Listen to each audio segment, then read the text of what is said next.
colors. Summer love,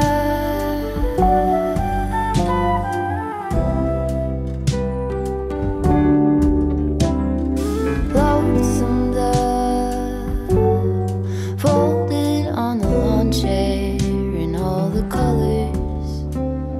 Summer love. Bonjour, bonjour, j'espère que vous allez bien. On est actuellement mercredi après-midi et j'avais envie d'entamer ce vlog avec la tenue du jour puisque ça y est, j'ai ressorti mes robes à fleurs.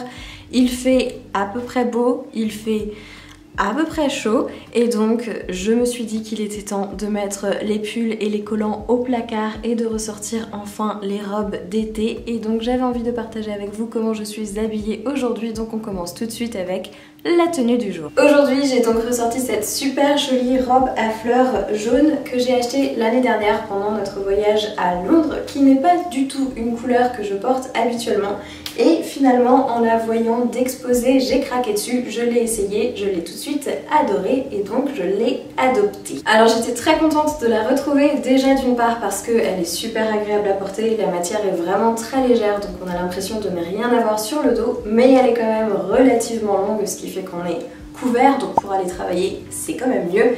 Quand vous êtes comme moi aussi, que vous avez tendance à cramer relativement facilement au soleil, les manches comme ça qui couvrent les épaules, c'est vraiment top, donc elle coche toutes les cases. Et ce que j'aime énormément, c'est ce volant un petit peu asymétrique dans le bas de la robe qui me fait penser à chaque fois aux danseuses de tango espagnol.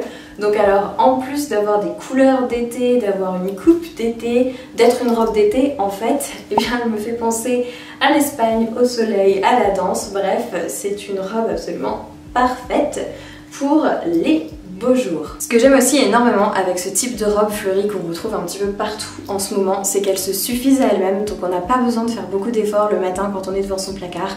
On attrape la robe, on l'enfile et on est prête. Et ça, c'est vraiment top. Alors quand même, si, j'ai ressorti mes boucles d'oreilles de The Shell Dealer parce que, bien évidemment, j'allais mettre une paire de boucles d'oreilles, mais c'est absolument tout ce que j'ai fait. J'ai enfilé une paire de chaussures, j'ai attrapé un gilet et j'étais prête pour la journée. Bon allez, j'arrête de faire joujou à la danseuse dans mon salon et je m'assois 2 minutes pour vous parler des achats que j'ai fait à Quimper. Alors ce week-end, on a passé 4 jours avec mon chéri en Bretagne, dans une tiny house. Vous aurez vu les images dans le vlog précédent. C'était vraiment un week-end super sympa. On a beaucoup profité de l'extérieur, du soleil, de la tiny house aussi qui était très belle, et on a découvert plein d'endroits qu'on ne connaissait pas. Alors on va régulièrement en Bretagne, mais c'est grand. Donc à chaque fois on essaye de découvrir des endroits différents et de faire des parties différentes du GR34. Mais je m'égare parce que de base je voulais parler de Quimper. Et donc on a visité cette ville qu'on a adorée, qu'on ne connaissait pas du tout, et le centre-ville est mais tellement mignon. Alors déjà il y a à peu près une crêperie par habitant, donc ça c'est extraordinaire. Les prix là-bas comparés aux prix de Paris, bah, c'est rien du tout, donc on a un petit peu envie de se faire exploser le ventre à la crêpe de blé noir et à la crêpe de froment, tellement c'est bon et tellement c'est pas cher. Et il y a aussi énormément de petites boutiques ultra mignonnes qui sortent un petit peu des boutiques conventionnelles de chaînes qu'on voit un peu partout. Et donc on a fait un tour dans le centre-ville, on est rentré dans plein de boutiques différentes et à chaque fois il a fallu que je me retienne pour ne pas embarquer la boutique avec moi. Mais j'ai quand même craqué 2-3 fois et c'est de ça dont je voulais parler aujourd'hui. Alors les 2 premières choses que je vais vous montrer, c'est en fait mon chéri qui les a achetées et qui les a achetées pour nous deux, et il s'agit de ces 2 petites cartes postales absolument trop mignonnes. Il y en a une, c'est une petite crevette, Madame la crevette, et l'autre c'est un homard, Monsieur le homard. Au départ, on les avait vus sous format affiche, donc beaucoup plus grand, et ensuite on s'est plutôt décidé pour les cartes postales parce qu'on s'est dit que d'une part ce serait plus facile à transporter et d'autre part probablement aussi plus facile à afficher. Et en fait, ce qui nous a énormément plu, au-delà du fait que c'est extrêmement mignon juste comme ça tout simplement, c'est que crevette et homard, c'était des surnoms qu'on se donnait au tout début où on était ensemble, quand on était jeunes et amoureux, qu'on était un petit peu romantique. Aujourd'hui, bon, c'est plus tellement le cas. Mais voilà, ça nous a rappelé le bon vieux temps, des bons souvenirs, ça nous a fait énormément rire. Donc on s'est dit qu'on allait les prendre et qu'on allait les afficher à la maison. C'est d'ailleurs ce qu'il faut que je fasse juste après. J'ai un cadre dans lequel j'ai une affiche d'automne qui est là depuis le mois d'octobre et qu'il est bien temps que je change puisque on n'est plus du tout en automne. Donc je vais remplacer cette affiche par ces deux petites cartes. Un autre achat que j'ai fait cette fois-ci quand on était à Quimper, c'est ce petit sachet de perles absolument trop mignon. Alors je vous ai déjà montré ou vous l'avez déjà peut-être vu, j'ai un bracelet comme ça avec des perles un petit peu multicolores et quand j'ai vu ce sachet de petites perles, je me suis dit que ce serait absolument parfait pour en refaire d'autres et pour compléter, pour pouvoir porter plusieurs bracelets comme ça. Ça fait hyper été, forcément j'ai choisi des couleurs dans les tons beige, rosé, corail, blanc, il y a des petits pompons, il y a des perles avec des petits cœurs, bref c'est absolument charmant et donc j'ai très envie de m'atteler à ça. Je pense que ça devrait aller assez vite, ça va me rappeler mon enfance quand je faisais des bracelets de perles, ça fait très longtemps que j'ai pas fait ça.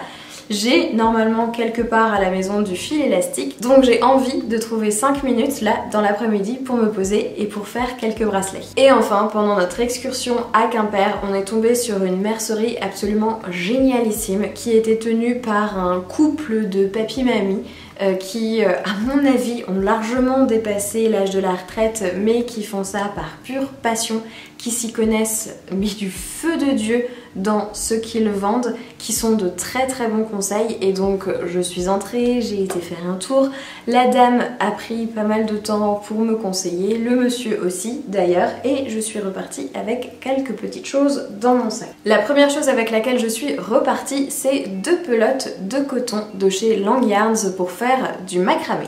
Alors de base, j'allais dans la mercerie justement pour chercher ma fameuse teinte 0,61 de fil Ricorumi que je n'arrive pas à trouver puisque j'ai commencé une tortue, je suis arrivée à court de macramé pendant mon projet et donc j'ai la tête qui a demi commencé et que je n'arrive pas à terminer puisque j'ai plus de fil et à chaque fois que je vais dans une mercerie, il n'y a pas la teinte que je cherche.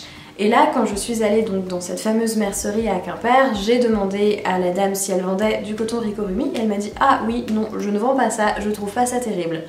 Donc on en a discuté ensemble et elle m'a dit que pour elle, Ricorumi c'était très sympa parce que c'était des toutes petites pelotes, que c'était mignon, etc. Mais que finalement, en termes de qualité-prix, eh ben, ça se valait pas tant que ça et qu'il valait mieux partir sur des pelotes un petit peu plus grosses comme celles de chez Lang Yarns où finalement pour le prix on avait beaucoup plus de fils et qui étaient en plus beaucoup plus sympas à crocheter.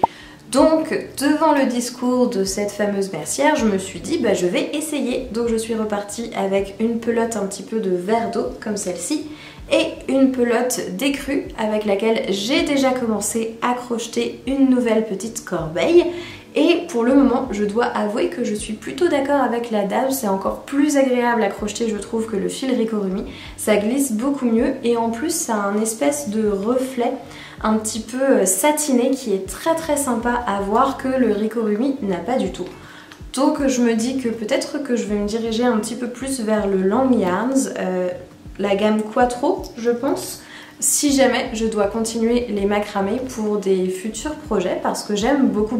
Et pour mon fameux fil Ricorumi que je n'arrive pas à trouver, eh bien je pense qu'il faudra tout simplement que je le commande en ligne. Et les 2 dernières choses avec lesquelles je suis repartie de cette mercerie et après je me suis arrêtée là parce que sinon j'allais repartir avec la boutique, ce sont 2 pelotes de laine à chaussettes. Alors la première c'est celle-ci, la Superba Tweed de Rico Design qui a cette très jolie couleur moutarde qui est tweedée donc qui a des, c'est pas des speckles mais des morceaux, je sais pas comment appeler ça, de laine un petit peu plus claire donc avec des teintes un peu d'écru, de blanc et beaucoup plus foncé dans les tons gris voire presque noirs qui doit être je pense très jolie une fois qu'elle est tricotée. Et comme couleur contrastante, je suis partie sur celle-ci qui est un gris de chez Lang Yarns dans la gamme Jawol qui est composé à 75% de laine vierge et 25% de nylon. Et je pense que les deux ensemble ce sera extrêmement joli. Et je dis que j'ai choisi, mais non, pas du tout, c'est pas vrai, c'est mon chéri qui a choisi les couleurs parce que j'ai très envie de lui faire une paire de chaussettes. Et donc voilà le combo qu'il a choisi et je pense que ça va rendre très bien. Maintenant, la question que je me pose, c'est est-ce que je monte la paire de chaussettes maintenant, sachant que j'en ai déjà une sur mes aiguilles qu'il faudrait que je mette en attente? parce que le soir j'aime bien avoir des projets un peu zéro cerveau et je pense que je vais lui faire une paire toute simple sans dentelle, sans motif à relief, sans torsade, sans quoi que ce soit. Et donc une fois qu'elle est montée, ce serait assez facile à tricoter en faisant autre chose. Ce qui n'est pas le cas de la paire que j'ai en ce moment sur les aiguilles, puisque à chaque fois il y a du jacquard, il y a des motifs en relief, il y a des points un petit peu particuliers, donc il faut que je fasse ça soit en comptant mes mailles, soit en suivant une vidéo, et donc je peux pas faire ça juste le soir comme ça. Donc je me demande si je ferais pas ça, mettre celle qui est sur mes aiguilles en ce moment en attente pour passer à celle-ci. Est-ce que c'est une bonne idée? Est-ce que si je mets la paire actuelle en attente, j'y retournerai rapidement pour la finir rapidement? Me connaissant, c'est pas dit, mais en même temps, j'ai pas envie de la faire en ce moment parce qu'il faut que je sois concentrée et que j'ai plutôt envie de faire un truc où j'ai pas besoin de réfléchir. Bref, vous voyez, je suis dans un choix absolument cornélien. Ma vie est extrêmement compliquée en ce moment. J'ai pas encore décidé ce que j'allais faire, mais j'avoue que je penche un petit peu pour monter déjà ces chaussettes parce que j'ai très envie d'une part de voir ce que donne la laine et d'autre part de pouvoir tricoter sans avoir à penser. Maintenant que j'ai fini mon petit haul impromptu, je vais aller mettre mes cartes dans le cadre et je vais aussi aller ranger tout mon petit bazar parce que ce que vous ne voyez absolument jamais, puisque j'essaye toujours d'avoir des angles quand je filme où ça fait genre c'est propre et c'est rangé. C'est qu'il y a un bazar monstre sur le tapis juste à côté de moi parce que j'ai commencé 150 projets de loisirs créatifs et je laisse un peu tout en plan à chaque fois que je fais quelque chose en me disant non mais comme ça c'est accessible et je peux y revenir facilement. Oui mais ça traîne et c'est pas très beau et c'est pas très agréable et ça commence à faire vraiment une montagne de trucs sur le tapis. Donc je vais essayer de voir si je peux pas prendre une caisse quelque part. J'en ai acheté une il y a pas longtemps où j'avais dit que je rangerais des trucs dedans, je l'ai jamais fait donc elle traîne vide dans le bureau. Et organiser tout ça de manière un petit peu plus jolie pour que ça ait moins l'air d'être quelque chose en bazar et que ça fasse comme si c'était rangé.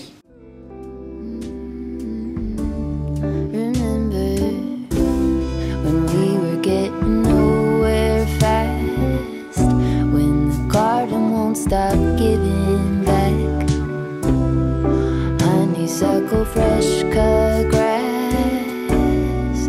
I could really use some stuff like that.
Sunset view, sleeping in the afternoon, no place to be and nothing to prove.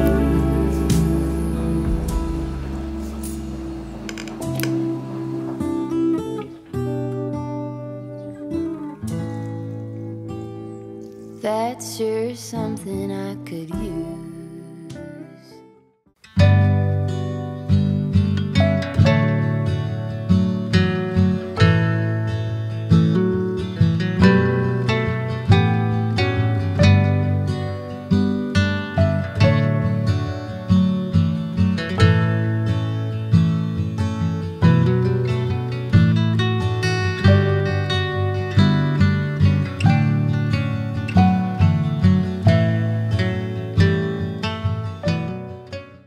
Coucou, je suis actuellement en week-end chez mes parents et là je suis toute seule à la maison, on est samedi matin, j'ai l'impression d'avoir 15 ans, mes deux parents sont au travail et donc je me suis dit que j'allais m'occuper un petit peu parce que je suis prise à partir de midi mais toute la matinée là j'ai rien de prévu.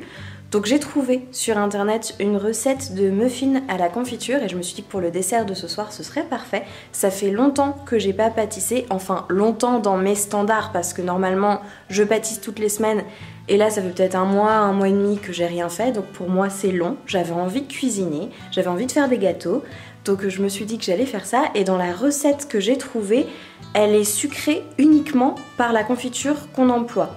Donc je vais essayer, j'ai jamais fait ça. J'ai trouvé dans le garage un pot de gelée de groseille, je me suis dit que ça allait être pas mal dans les muffins, donc je vais m'y mettre. J'ai passé le début de ma matinée à côté de Poppy, le chat de la maison, qui est en train de dormir et que je vais vous présenter quand même juste avant de me mettre à cuisiner, parce qu'elle est vraiment beaucoup trop mignonne. Voici Poppy, le chat le moins stressé du monde. On peut passer l'aspirateur à côté d'elle et elle ne dit absolument rien. Alors elle viendra jamais faire des câlins. Par contre, elle adore qu'on lui gratte le dos comme ça. C'est un grand kiff.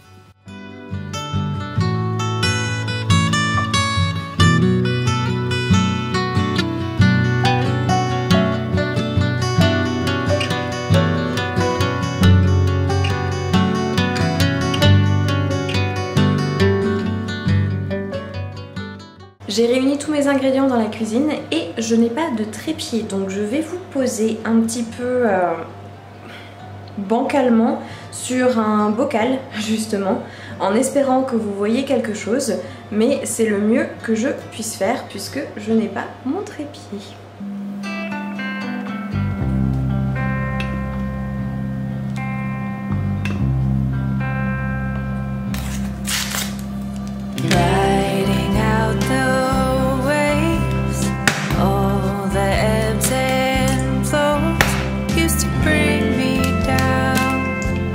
Stronger now. Used to toss me about. I'm wiser now. Feel the tide coming. Know the feeling now. Used to lose my ground. I'm wiser now. Used to toss me about. I'm wiser now. Ride it out. Ride it out. Ride it out. Ride it out. Learn to sail the storm.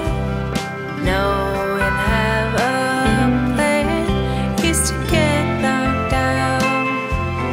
Stronger now.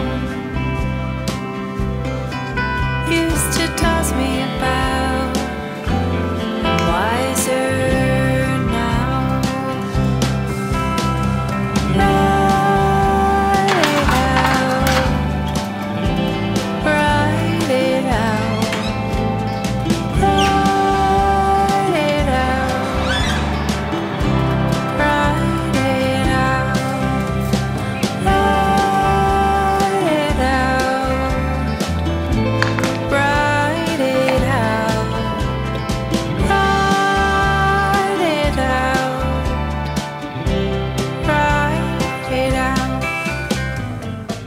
Les muffins sont terminés, ils ont l'air plutôt bons, donc j'ai très hâte de les goûter, mais je ne les testerai que ce soir avec ma famille. Je pense que je vais arrêter le vlog ici, donc je vous remercie de l'avoir regardé, j'espère que vous avez passé un agréable moment. Moi comme toujours, j'ai adoré passer du temps avec vous et je vous dis à la prochaine.